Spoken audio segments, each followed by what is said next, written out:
हाँ, good morning बाबू। Class 8 ध्यान दो। कल हम लोगों ने इसका expansion of the European powers in India का इंट्रोडक्शन किया था, जिसमें बेसिकली हमने 13-14 मिनट का जो भी ऑडियो लेक्चर भेजा था उसमें बताया था कि एक्चुअली इसमें तुमको पढ़ना क्या क्या है। फिर से एक बार मैं यहाँ पर वीडियो लेक्चर में भी क्लियर कर देना चाहता हूँ। इसमें देखो, नेक्स्ट है expansion of the British empire in India. भारत में जो ईस्ट इंडिया कंपनी का कैसे हमारा ब्रिटिश साम्राज्य का कैसे विस्तार हुआ। Annexation by the doctrine of lapse and subsidiary alliance. सहायक संधि और तुम्हारी ये हड़प नीति से कैसे इसने अपने साम्राज्य विस्तार को आगे बढ़ाया। Relation of the English with Mysore. अंग्रेज़ों का मैसूर के लोगों के साथ कैसा संबंध था। स्ट्रगल विथ मराठाज, है ना, मराठा के साथ उसका संघर्ष कैसा रहा। सिंध, पंजाब और अवध को उसने कैसे पराजित किया। और भारतीय राज्य के ना हारने के कौन कौन से कारण थे। यहाँ अगेन डिवाइड एंड रूल था। मैं थोड़ा सा यहाँ यहीं पर क्लियर कर देना चाहता हूँ, या आगे तुमको मिलेगा जब डॉक्ट्रिन ऑफ लैप्स वगैरह। कल हमने चर्चा किया था मैसूर के बारे में, मराठा के बारे में, कैसे मैसूर को हड़पने के लिए उसने हैदराबाद के निज़ामों को और मराठों को अपने में शामिल किया। जब मैसूर को पराजित कर दिया तो मराठा को फिर पराजित किया निज़ामों की मदद लेकर के, चूँकि मैसूर तो चूँकि ऑलरेडी जीत ही लिया था। तो इसका जो कहते हैं ना कि ब्रिटिशों की एक रूल थी, डिवाइड एंड रूल, फूट डालो और राज करो। तो यही नीति थी। कॉजेज ऑफ द डिफिसिट जब उसका चर्चा करेंगे तो तुम देख ही लोगे कि कैसे ये हमारा उसका इन्फ्लुएंस बढ़ा और कौन से वो फैक्टर थे जिसके कारण ऐसा हमारा हुआ। पहला वही है, डिवाइड एंड रूल ही है। ठीक है, तो देखो इसमें दे भी रहा है, शुरू से ही मैं तुमको कन्विंस कर दे रहा हूँ। The French had lost their influences in Hyderabad after the Carnatic war. पिछले क्लासेस में तुम लोग कर्नाटक वार के बारे में पढ़ चुके हो। Warren Hastings became the governor of Bengal in 1772 and he tore the mask of the Mughal sovereignty. उसने मुगल सब्रिजिनिटी जो संप्रभुता था ना उसको समाप्त करने के लिए आगे बढ़ा Warren Hastings. And the Mughal emperor at this time had been forced to seek the Maratha protection. The Anglo-Mysore War was fought during the reign of the Lord Cornwallis who succeeded Warren Hastings. Warren Hastings के बाद में जो अगला हमारा शासक आया था ये लॉर्ड कॉर्नवालिस, है ना, उसी के समय में ये काम हमारा हुआ था। उसके विस्तार की नीति को आगे बढ़ाने का प्रयास किया गया था। In order to bring the entire country under the control of the British, embark as soon some noble ये एक्सपेंशनिस्ट साम्राज्यवादी जो पॉलिसी के मानने वाले लोग थे, इसने इसको आगे बढ़ाने का प्रयास किया और उसने दिया annexation by the doctrine of lapse and the law of succession. Doctrine of lapse मतलब हड़प नीति थी और लॉ ऑफ सक्सेशन का मतलब हमारा उत्तराधिकार कानून के माध्यम से पहले प्रयास किया गया था।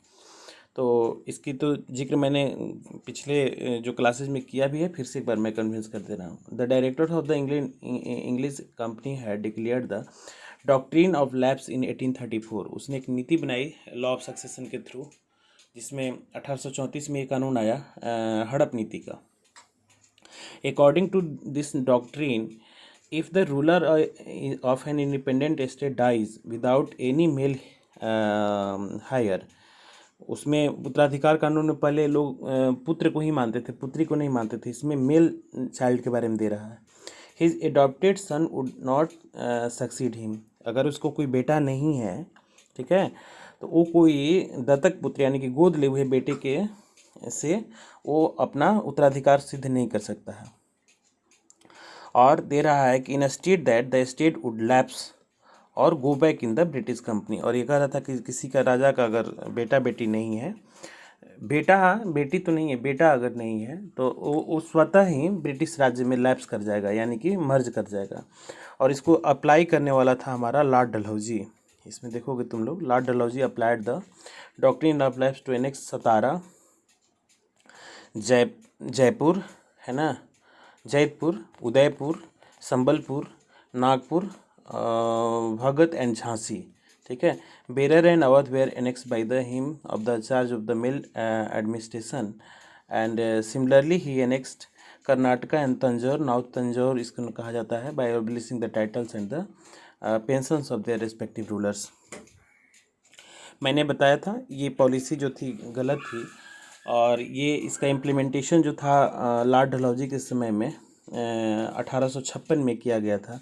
और इसी के प्रतिकार में कहीं न कहीं तो हालांकि प्रारंभ तो 54 से ही हो गया था, 1854 से ही हो चुका था, और ये 57 तक जाते जाते दम तोड़ दिया।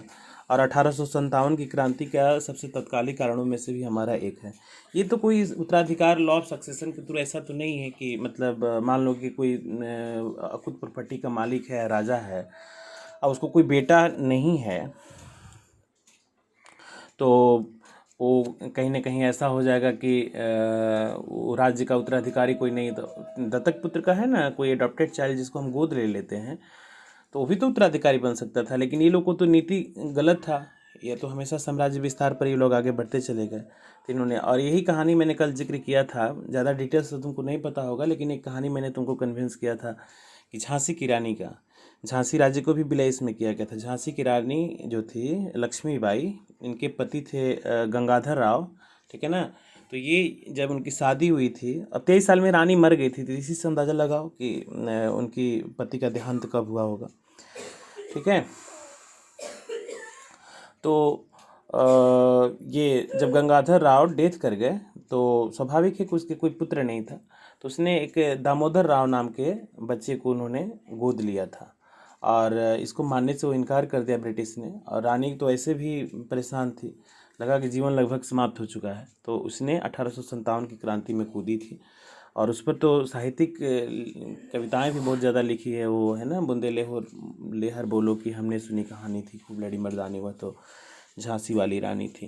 तो एक बार 1857 में जब हम लोग पहुँचेंगे तो वहाँ भी रानी का ग्लोरिफिकेशन हम लोग करेंगे। ये अपने इतिहास की एक बहुत बड़ी घटना के तौर पर माना जाता है, चूँकि 1857 की क्रांति जो है, आई थिंक तुम्हारे बुक में पेज नंबर चैप्टर नंबर 8 में दिए हुए हैं। मेरा टारगेट यहीं तक है इस पीरियड में, लेकिन चलो देखते हैं कब तक वहाँ हम लोग पहुँचते हैं। तो एक बहुत बड़ी ऐतिहासिक घटना, चूँकि उसको फर्स्ट फ्रीडम फाइटिंग, प्रथम स्वतंत्रता संग्राम के तौर पर हमको ये माना जाता है। तो नेक्स्ट तुम्हारा अगला है सब्सिडियरी अलायंस। इसमें कह रहा है कि English made annexation not only by the wars but also with the adopting other devious methods. उस पॉलिसी था कि युद्ध से ही सभी को शामिल नहीं किया जाएगा, कुछ और भी पॉलिसी अडॉप्ट किया जाए।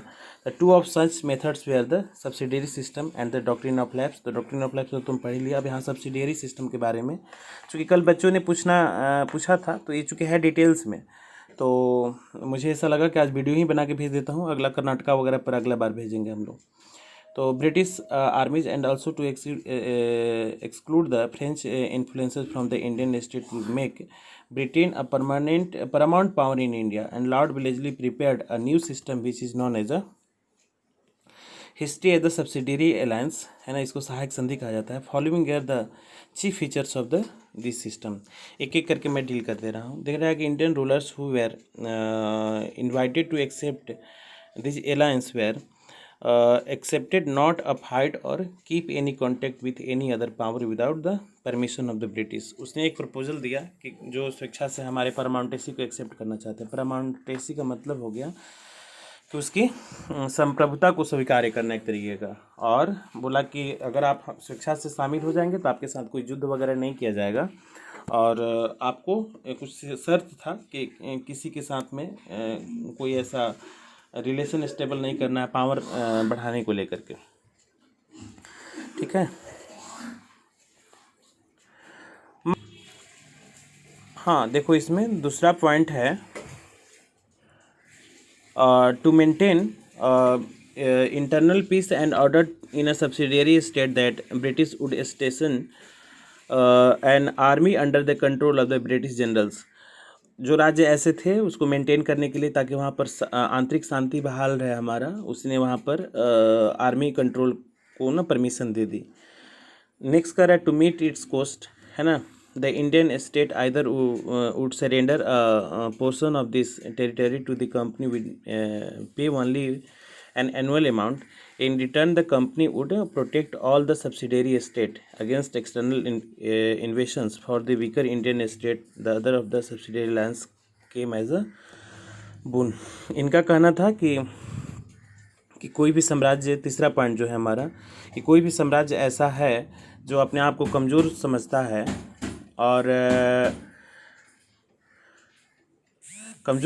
है और ये क्या कहते हैं, उसको ऐसा लगता है कि कोई बाहरी शक्ति उसके ऊपर में अटैक कर सकती है, तो वो अपने पार्टिकुलर पोर्शन को उस सब्सिडियरी स्टेट के अंतर्गत दे सकता है और ये प्रॉमिस करता था कि मैं बाहरी शक्तियों से तुम्हें बचा लूँगा। ठीक है, हालांकि बाहरी शक्ति से क्या बचाएगा, ये कहीं ना कहीं ये कहना चाहता था, ये खुद तो भी एक बहुत बड़ा शासन करने की एक प्रवृत्ति इसके अंदर में थी और ये ज़्यादा से ज़्यादा रेवेन्यू वगैरह कलेक्ट करने की, है ना, इच्छा रखता था।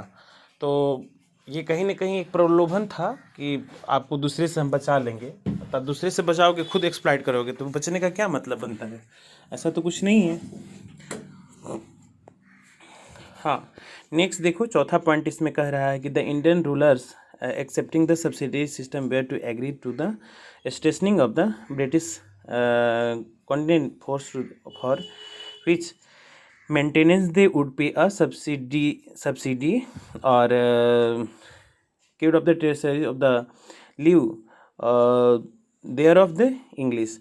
ये कहना था कि यदि आप राज्यों को शामिल कर देंगे तो आपको या तो कोई पेंशन या सब्सिडी वगैरह आपको दी जाएगी, कुछ कर छूट दी जाएगी, कुछ व्यवसाय बिजनेस करने के लिए आपको ना आज़ादी दी जाएगी। पांचवा है, and Indian ruler would not employ an European other than the English, है ना, and if there was already any he would dismiss them. कह रहा है Indian ruler would not employ, है ना, एनी यूरोपियन अदर, वो कर रहा था कि मेरे अलावा कोई और इसके ऊपर में शासन नहीं करेगा, यदि उससे करेगा तो मैं अपनी शक्तियों से उसको ना डिसमिस कर दूंगा। ठीक है, नेक्स्ट कर रहा है कि he would allow a British residence to stay in his state. ठीक है, वो ऐसा परमिशन देता था कि उसके राज्य में इसको शामिल कर लिया जा सकता है, उसकी परमिशन वो दे सकता था। In case of any conflict with the any other state he would agree to the decision of the England. वो कहा कि इसमें क्या कहते, कोई दो प्रिंसली स्टेटों के बीच में झगड़ा होता है तो जो जुडिक्शंस का काम और जुडिशियरी का काम हमारा करेगा ब्रिटिश ईस्ट इंडिया कंपनी, और उसको वो मानना पड़ेगा। आठवां कह रहा है कि he would acknowledge the British company as a paramount power. ये तो सुप्रीम है ही, उसने कहा कि आप देश के अंदर में स्वतंत्र रहें या जैसे रहना है आपस में लड़िए झगड़िए, लेकिन सुप्रीम हम रहेंगे। ठीक है, उसमें एक कहानी दे रहा है, the Nizam of Hyderabad the first of the inter into A subsidiary alliance with the English in 1788। ये शामिल हुए थे निजाम हैदराबाद के। He dismissed the French others to their place, kept to the English subsidiary force who maintained. He first paid them 34 lakh rupees, and then in 1800 he gave the English the territories of the Bellary and Kudab, है ना, एक जगह का नाम है तुम्हारा, ये बेलारी, और इसको शामिल करने का प्रयास किया गया 34 लाख रुपए पर ये। नेक्स्ट है तुम्हारा नवाब ऑफ अवध का, was the next of the accept the subsidiary alliance in 1801 and under pressure of the lord Wellesley. ये नाखुश थे अवध के नवाब, लेकिन इन पर इतना ज़्यादा प्रेशर किया ना लॉर्ड विलेजली कि उसको उसमें सब्सिडियरी अलायंस में शामिल होना पड़ा। He had key to the English about half of his territories comprising Rohilkhand, Gorakhpur and this territories between the Ganga and the Jamuna. ये उत्तर प्रदेश का रीजन हमारा है, अवध क्षेत्र उसी को माना जाता है, कहा जाता है। He was follow by the Peshwa Bajirao द्वितीय, was accepted the subsidiary alliance as one of the terms of the treaty of the Bassein in 1802। Bassein के संधि में इसको किया गया था। And agree to pay return a sum of the rupees 26 lakh of a year and the Gaikwads of the Vadodara जिसको कहा जाता है हमारे, they are the next of the accept his system in this same way the ruler of the Travancore and Rajput state also accepted it. थोड़ा सा इसको और details में हम कन्विंस कर दे रहे हैं, ये ज़्यादा ज़रूरी है।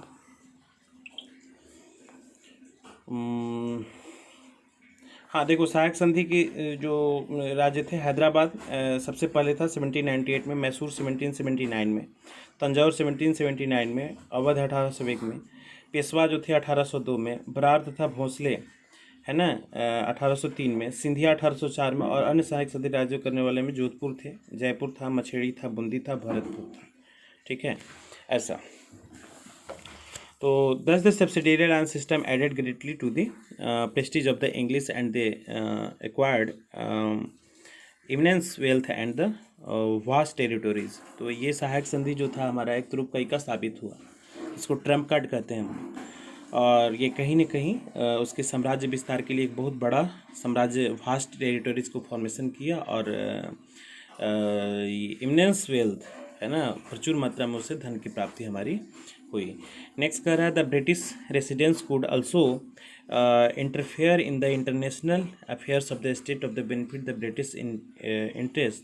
On the other hand, an Indian ruler who accept the subsidiary alliance become completely depend on the British. He was allowed to take independent decision. The demands of the British drained his territories।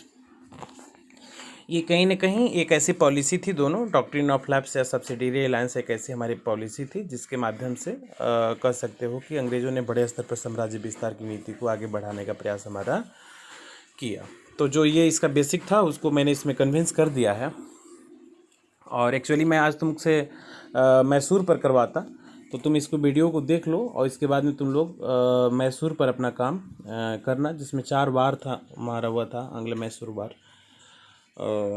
Tipu Sultan ये हैदर अली उसके पिताजी थे, उसके बाद में टीपू सुल्तान का। फिर इसके बाद आगे देखोगे मराठा के बारे में दिखा रहा है, तो मराठा है। मराठा के बाद में तुम्हारा पंजाब का है, सिंध का है, वो कैसे पूरे भारत में कैप्चर किया, इसकी जिक्र यहाँ पर हमारी की गई है। तो इस वीडियो क्लिप में मैंने इसका इंट्रोडक्शन और कौन से वो ऐसे इम्पोर्टेंट पॉलिसी थी जिसके माध्यम से वो